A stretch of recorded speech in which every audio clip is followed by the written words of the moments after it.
में number 1 Indian Indian शेर दिल, इंडियन इंडियन इंडियन शेर दिल।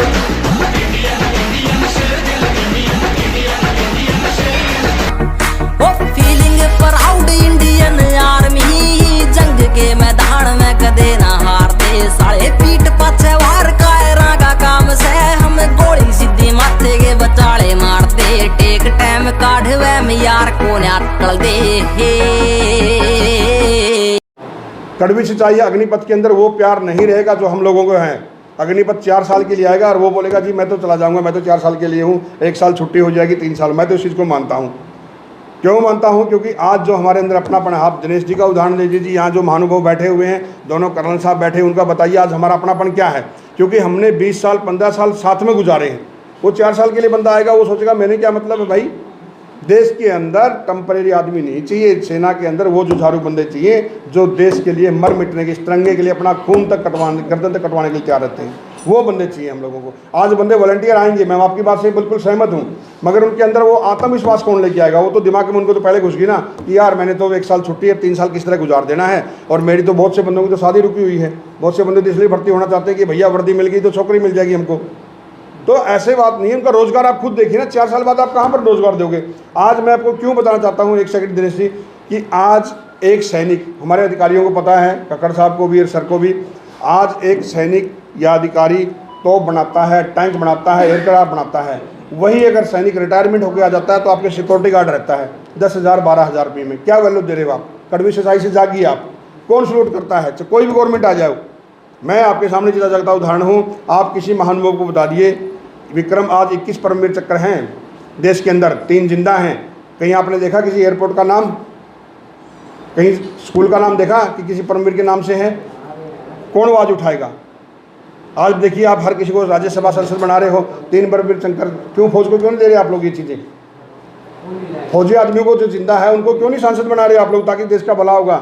जो सेना में नौकरी करके आए हैं उन अधिकारियों को आप सैनिकों के ऊपर का बनाइए, ताकि सैनिकों के बारे में सोचा जाए। मतलब जिसको सैनिकों के बारे में पता नहीं, अगर आप उसको कोई पद दे दोगे तो वो तो नहीं पता, वो तो अपना टाइम पास करके जाएगा। तो दिल से सोचना है सर। और मैं आपको बार बार बोल रहा हूँ, देश से बढ़कर कुछ नहीं है। जिस दिन आप ये बातें भूल सच में मान लोगे कि देश सर्वोपरि है, उस दिन कोई भी नुकसान नहीं होगा। सैन्य व्यवस्था में ऐसा क्या बदलाव लाया जाए जिससे और वो मैडम जी अभी बहुत बदलाव की ज़रूरत है, बहुत ज़्यादा बदलाव की ज़रूरत है। इसलिए मैं कुछ नहीं कर सकता हूँ। इसके लिए मैं एक छोटा सा जवान हूँ, मैं तिनके के समान भी नहीं हूँ। इसके लिए बहुत बड़े बड़े हमारे अधिकारी बैठे हुए हैं और वो कर रहे हैं बदलाव। ऐसा नहीं कि मैं नहीं बोल रहा हूँ, नहीं कर रहे हैं। अपनी अपनी सोच है। बदलाव जब आएगा, जब मैं आपको अभी बोल रहा हूँ, हर नागरिक हो, चाहे वो आम आदमी क्यों ना हो, जब तक देश को सर्वोपरि नहीं मानेगा तब तक कितना भी बदलाव लेके आ जाओ आप लोग। हमारे अंदर तो बदलाव क्या है, वोट आ गए, तुम SC BC जनरल ये इसमें घुसे हुए हैं ना। देश के बारे में कौन सोच रहा है? मेरे को बता दीजिए आप।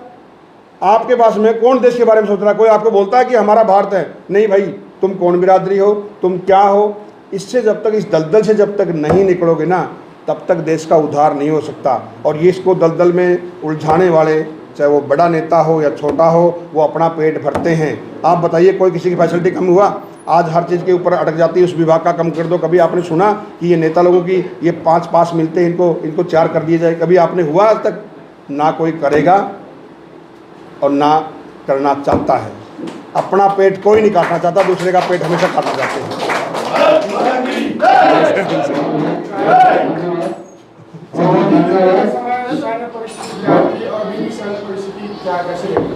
क्या बोल रहे हैं? अभी की सैन्य परिस्थिति और पहले की सैन्य परिस्थिति में क्या बदलाव? सर बहुत बदलाव हो चुके हैं अभी आज वाली सैन्य परिस्थिति में। उसमें आज हमारे पास में, हम जब थे 100 kg का राशन मिलता था। हम लोगों को तो इंदिरा गांधी के टाइम का राशन था, कीड़े मकोड़े वाला भी मिलता था, लेकिन हमने कभी मुँह नहीं खोला। आज 10-10 kg के फ्रेश राशन आ रहा है, अच्छी सुविधाएँ मिल रही है, टेंट मिल रहे हैं, अच्छा फैसिलिटीज मिल रही है। मगर सर हेलीकॉप्टर आज भी नहीं मिल रही।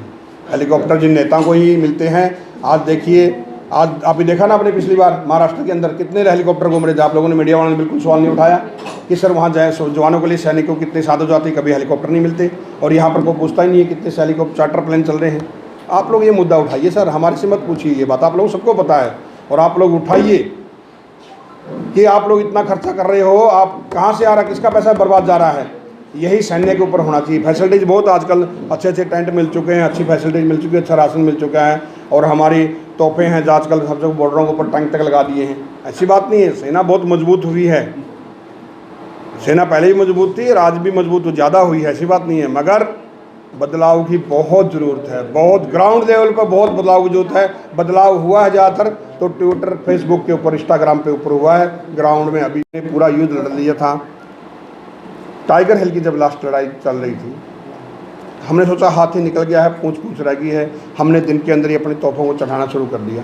और हम चढ़ते चढ़ते, बीच में ऐसे नाला है और चढ़ते चढ़ते हम नाले के पास में पहुंच गए और नाला बह रहा था, वहाँ जाके तोपों को लगा दिया हम लोगों ने।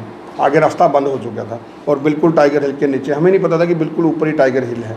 तो हर बार फायरिंग हम लोग रात को करते थे, लेकिन उस दिन सोचा चलो यार एक राउंड दिन में फायर कर लेते हैं।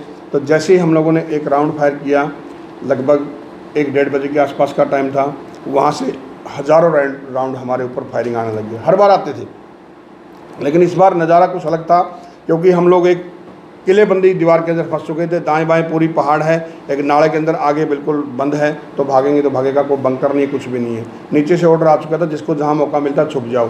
जब हम पीछे नज़र 17,000 की हाइट से जब हम पीछे मुड़ के देख रहे हैं, तो हमारे पतीले वगैरह, राशन वगैरह और टैटू कंपनी इतर भीतर इतना बमबारी हो रही है, ऐसे वो हवा में उड़ रहे हैं और हमारे आजू बाजू में बम गिर रहे हैं। अभी छुपेंगे तो छुपे कहाँ? नीचे से ऑर्डर आ गया, भाई जिसको मौका मिलता वहीं पर छुप जाओ। ये मैं उस टाइम फटाफट कार्रवाई हो रही थी, लेकिन मैं आपको धीरे धीरे बता रहा हूँ। मेरा दोस्त मुकेश कुमार और हम दोनों आदमी तोपों में बैठे हुए हैं, तो हमने बोला कि सर चलते हैं। तो उसने बोला अगर हम चले जाएंगे तो अपनी तोपों को दुश्मन बर्बाद कर देगा। तो मैंने बोला 2 आदमी क्या करेंगे? बोला लड़ेंगे। हमारे अधिकारी दाएं बाएं मेरे बैठे हैं। मैंने ये भी वर्डिंग बोली कि भाई ऊपर से ऑर्डर आ चुका है और जिसको तनख्वाह ज़्यादा मिलती है वो भी चले गए, तो हम दोनों किस लिए मौत की मुँह जाना। उसने बोला अगर आपको डर लग रहा है तो आप जाइए। तो दोस्ती हमारी दोनों की तकड़ी थी। वादा किया था हम लोगों ने कि दोनों में से कोई भी चला जाएगा तो एक दूसरे के परिवार को ज़रूर मिलेंगे। अगर आप शहीद हो गए तो मैं आपके परिवार से मिलने जाऊंगा, अगर मैं चला गया तो आप जाना। तो दोनों आदमी बैठे हैं, तो मैंने बोला ठीक है, दोस्ती पक्की। तो मैं चुपचाप बैठा रहा। चंद सेकंड बाद उन्होंने बोला कि चलो चलते हैं। हमारे बीच में एक पत्थर है और वो AK-47 वाला मैं लेके आता हूँ, क्योंकि हम लोग शेयर से गए थे। समाल अम्यूनिशन भी हमारे पास रहता है। तो वो जैसे AK-47 उठाने के लिए गया और मैं इधर भागा और वो उधर भागा। तो हमारे पंडित जी कुमोती साहब ऐसे बैठे हुए हैं और हम लोगों ने एक के ऊपर एक ऐसे मुंडी डाल रखी सबके ऊपर, और गुरुजी बोल रहे कि भाई अभी हरि का नाम जपो, किसका भी नाम जपो, अभी जो भी होना है तो ऊपर वाले के हाथ में। और अम्यूनिशन दबादब ऊपर से फायरिंग आ रही है। 10 मिनट बाद फायरिंग बंद हो गई।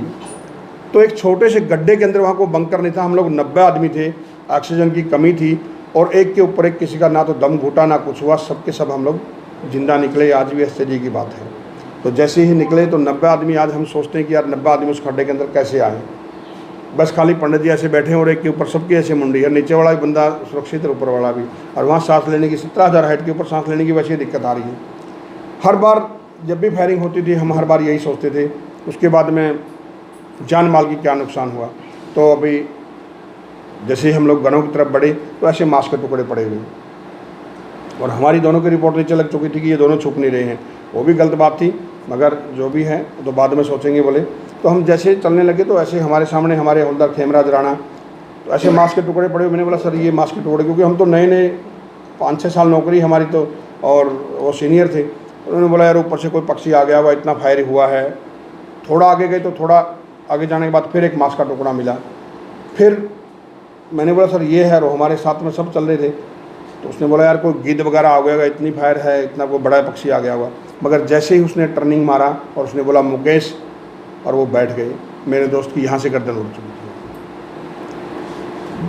धड़कन चल रही है, नबज चल रही है, मगर गर्दन नहीं है यहाँ पर।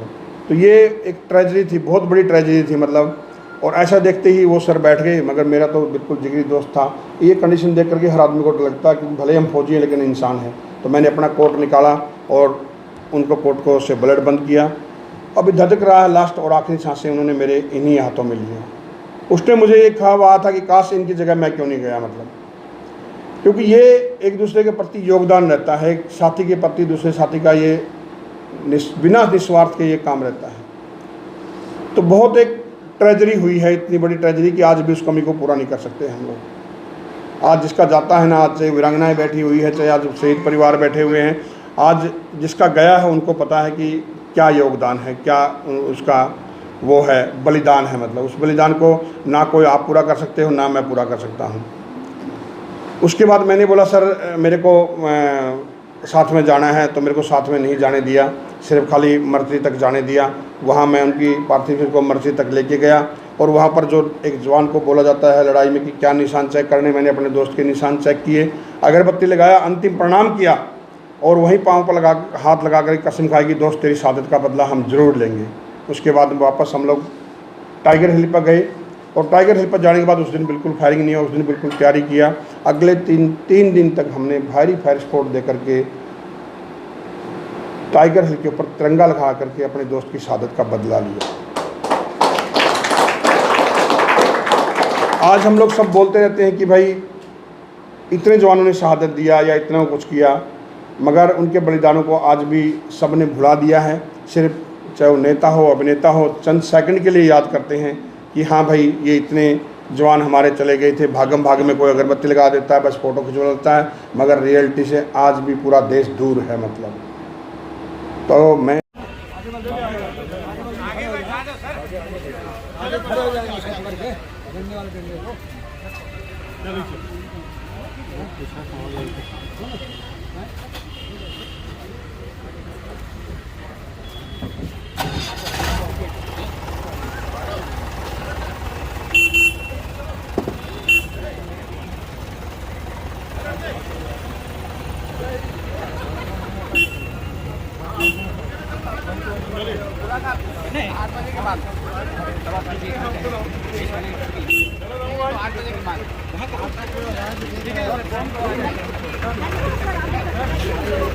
रायपुर वासियों की आवाज में बहुत दम है।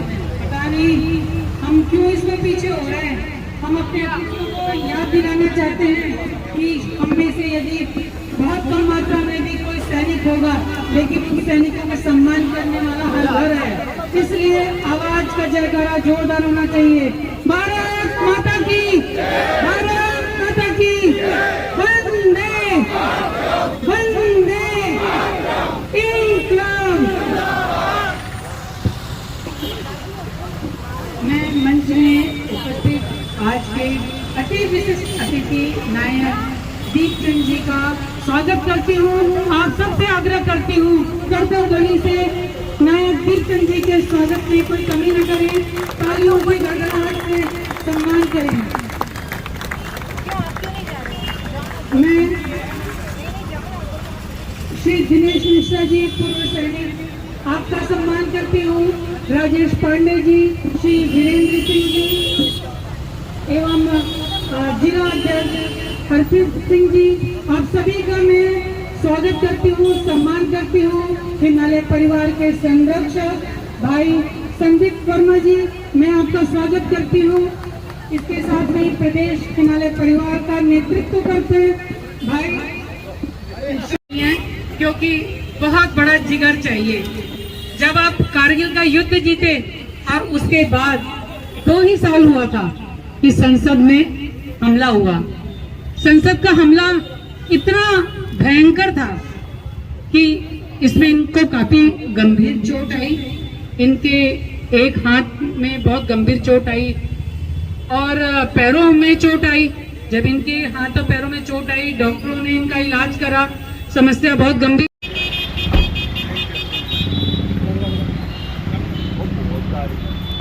अरे दादा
मिरर छत्तीसगढ़ को सब्सक्राइब जरूर करें।